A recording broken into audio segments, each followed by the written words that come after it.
With second place in the Mountain West on the line, could the Rams beat UNLV to keep their conference title hopes alive?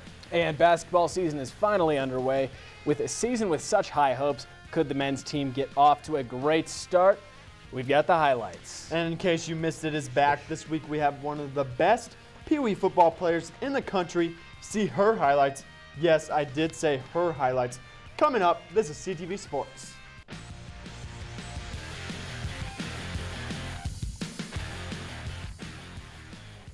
Welcome to CTV Sports. I am Scott Houston, joined this week by Ryan Hillman. And Ryan, great weekend for Ram Athletics. We go 4-1, the only loss from women's basketball.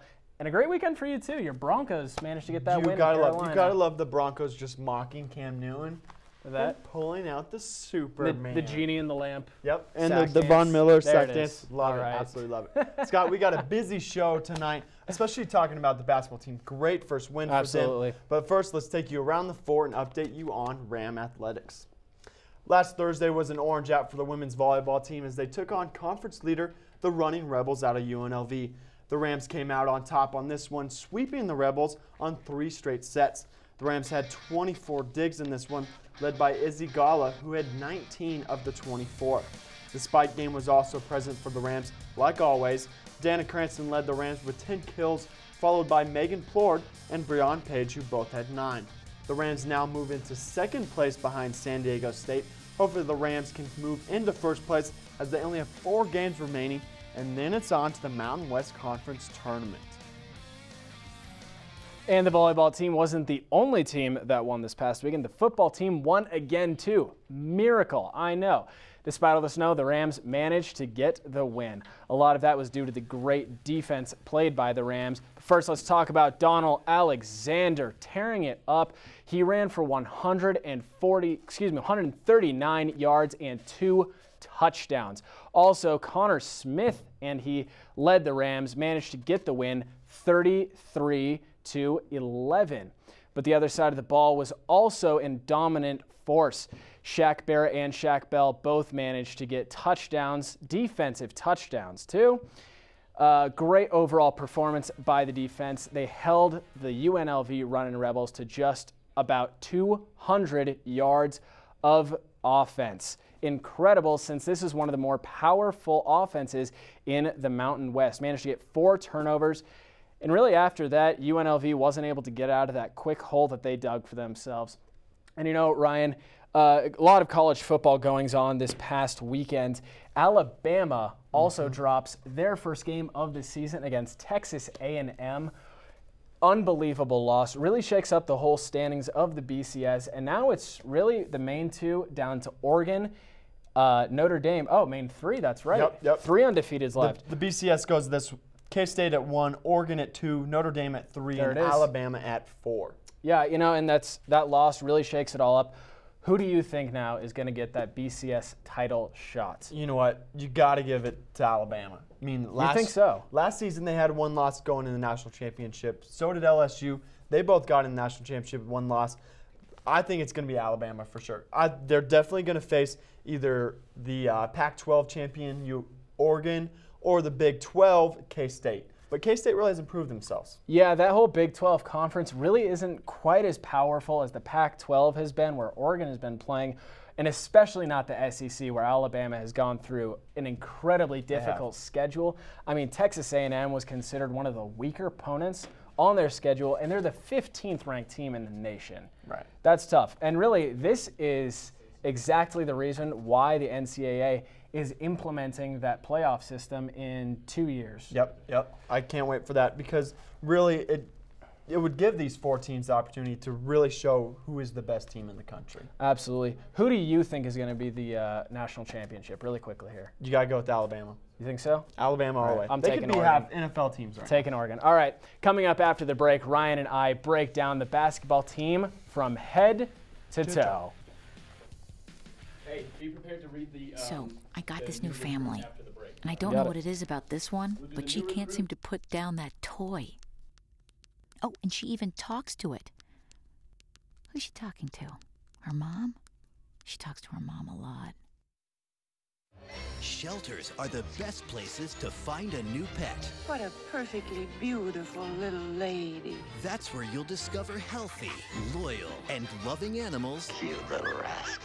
Eager to become a part of your family. A person is the best thing to happen to a shelter pet. Oh, ladies first. Be that person. Adopt. This is living. Hey, kid. To find out more, visit theshelterpetproject.org. More good news coming from the CSU basketball team. 6'11" power forward Marcus Holt announced that he will be signing with the Rams this week. Holt is a 3-star junior college transfer from Paris, Texas Junior College.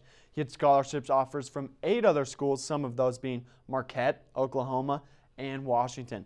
Holt is now the 3rd confirmed player of this recruiting class.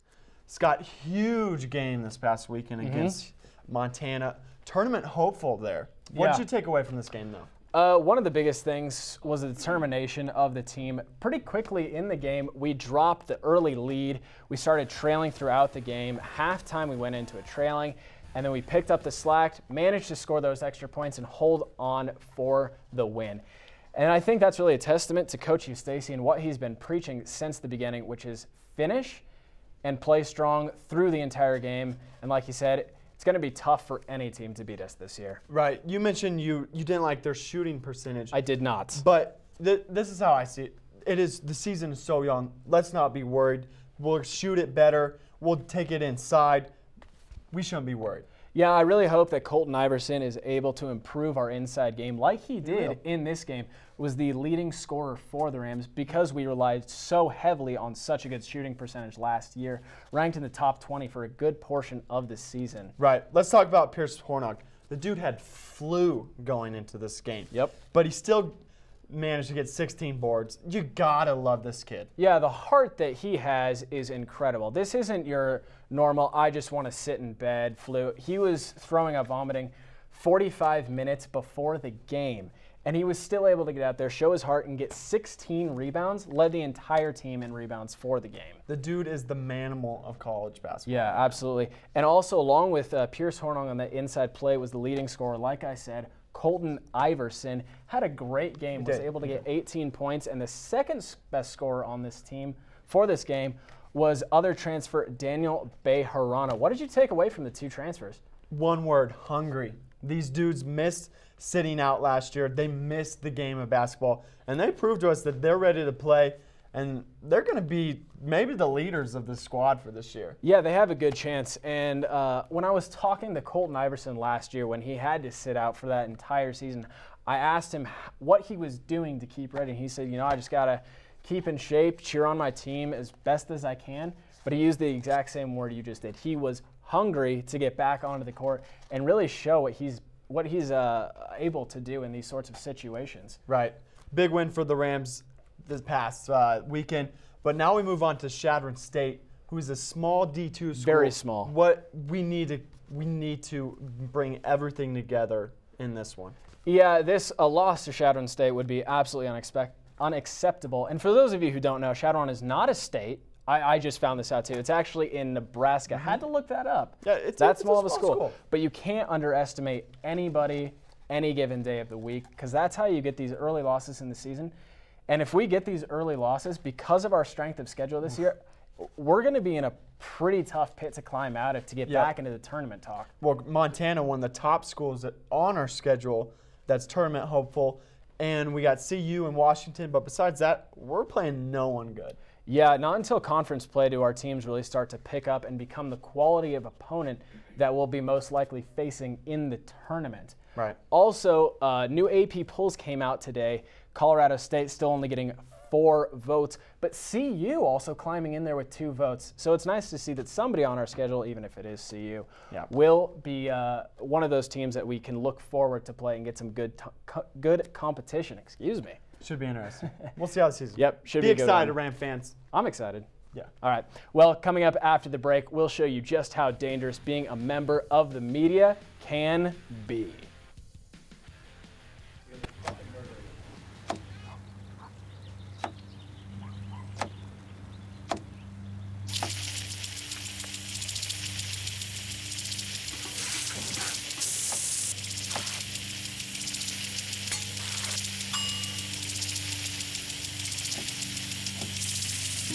kitchen surfaces, utensils, and hands with soapy water. 1 in 6 Americans will get sick from food poisoning this year. Keep your family safer. Check your steps at foodsafety.gov.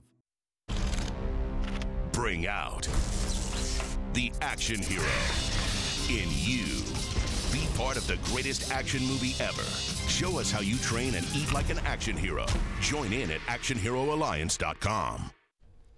Welcome back. It is now time for In Case You Missed It, where we show you some crazy, weird, or insane stories from the past week that you may have missed.